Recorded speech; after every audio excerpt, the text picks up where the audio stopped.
3 months, but you know, it's a target for us to work towards. I think generally speaking it's been very well received. In terms of we haven't really had anybody that's come back to us and said, you know, why are you wasting your time on this? Rather, people that do take the time and effort to come back usually are complimentary.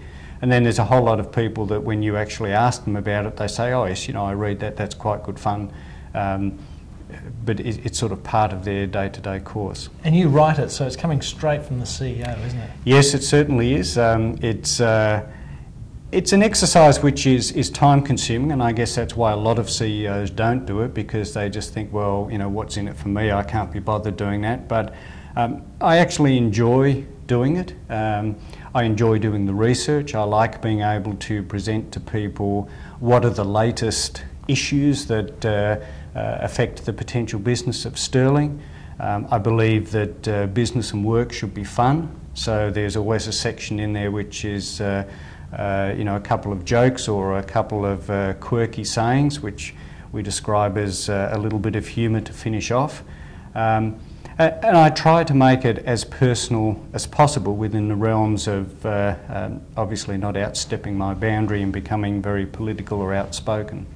And one of your products is the metabolic modifiers for the pet industry. And you talk about your own dog in there, and you have a section from your own dog. I think your dog's called Tia, is that right? That's right, yes. Tia Talks is the new section that we put into the Sterling Connection.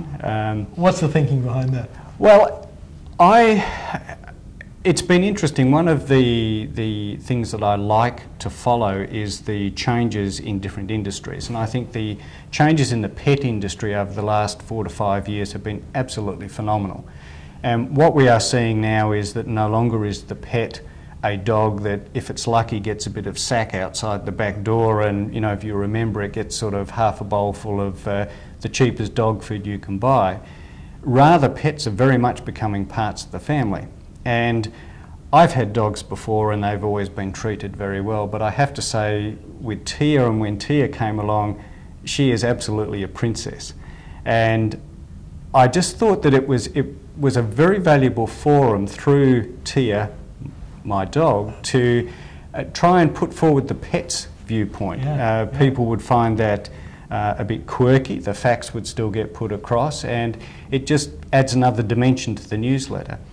And it's been interesting because I've had people who have now specifically written back to me and said, love the Tia Talks episode, you know, you should put that at the front, type of thing. So I guess the challenge there is to try and keep that in perspective and not let it take over the other parts of the newsletter, but certainly it will be a continued feature that we have.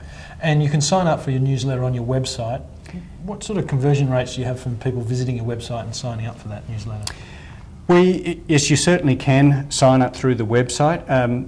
We have found that in terms of the top 3 means of getting people as subscribers to the newsletter, probably conferences would be our number 1. Trade shows? Trade shows. Where anyone passing your booth, you'd get them to sign up? Or yeah, and if people, card drop or something. If people show interest in your products or the company, then you know, you entice them by saying, well, you know, why don't you keep up to date? I'll put you on our mailing list for our newsletter, and usually they're more than happy to do so. And we have developed a special form which gives us the clearance for them to do it, because you have to be concerned about privacy acts and so forth. Secondly would be people who get onto the website and voluntarily subscribe to the newsletter. And it's been interesting because the two go hand in hand, and what we've noticed is that immediately following the release of a newsletter, we will get a rise in the number of people visiting the website. Not only that, often it's associated with people spending a longer period of time on the website. And so from our perspective, the newsletter is a very valuable